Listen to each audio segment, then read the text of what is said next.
ડાંગના બરમવાડમાં પોક્સો કેસમાં સંડોવાયેલા શિક્ષકની પુનઃ નિમણૂક સામે ગ્રામજનોએ આક્રોશ ફૂટ્યો છે। મળતા અહેવાલ પ્રમાણે ડાંગના બરમડિયાવાડમાં વર્ષ 2004માં શાળામાં અભ્યાસની સાથે હોસ્ટેલમાં રહેતી માસૂમ સાથે દુષ્કર્મનો આરોપ શિક્ષક પર લાગ્યો હતો, તો બીજી તરફ આજે શિક્ષકની ફરીથી જ આ સ્કૂલમાં પુનઃ નિમણૂક કરવામાં આવી હતી।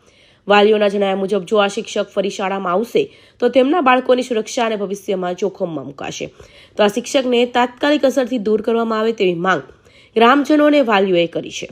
શિક્ષક અહીંયા હતો તે એક છોકરી સાથે દુષ્કર્મ કરેલો, એને લઈ ગયેલા, 6 મહિના જેલમાં રહીને આવ્યો અને પાછા એ આ સ્કૂલે આવેલા છે। એટલે અમે અહીંયા એને રાખવા નથી માંગતા, એટલે એને બદલી કરો, નહીં તો પછી ક્યાં બી રહી તો બી અમને વાંધો નહીં, પણ અહીંથી સસ્પેન્ડ જ કરો, કેમ કે અમે એ જ આવે તો અમને છોકરા નહીં મોકલાવીશું અને શાળા બંધ રહેશે।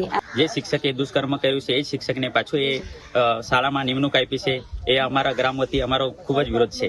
હવે એ શિક્ષક જો કેળવણી આપવા માટે બાળકો માટે આવશે તો એ બાળકો માટે શું કેળવણી આપશે? એટલે અમારા ગ્રામજનોના બધા વાલીઓએ બાળકોને શિક્ષા સ્કૂલમાં મોકલવા માટે અમે ના પાડી છે, કેમ કે એ શિક્ષકની બદલી અન્ય જગ્યાએ નહીં થાય અથવા અન્ય શિક્ષક અહીંયા મૂકવામાં ના આવે ત્યાં સુધી અમે આનો સખત વિરોધ કરીશું। જિલ્લા શિક્ષણ અધિકારીને તથા લાગતા તંત્રને એ જ વિનંતી છે કે આ બાબતે જરૂરી કાર્યવાહી કરી અને એ શિક્ષકની તાત્કાલિક બદલી કરવામાં આવે, અને જ્યાં સુધી બદલી ન કરવામાં આવે ત્યાં સુધી અમારા ગ્રામજનોને એ જ માંગણી છે કે અમે બાળકોને સ્કૂલમાં હાજર નહીં કરીશું, અને જો બાળકો સ્કૂલમાં હાજર નહીં થાય તો પછી એ બાળકોનું શિક્ષણ જે અટક છે એનો જવાબદાર અમે ગ્રામજનો નહીં કે એના શિક્ષકો નહીં કે સ્થાનિક લોકો નહીં, પણ એનો જવાબદાર એકમાત્ર જિલ્લા શિક્ષણ તંત્ર રહેશે। તો એ માટે જરૂરી કાર્યવાહી કરવા અમે જિલ્લા તંત્રને આ વિનંતી કરીએ છીએ।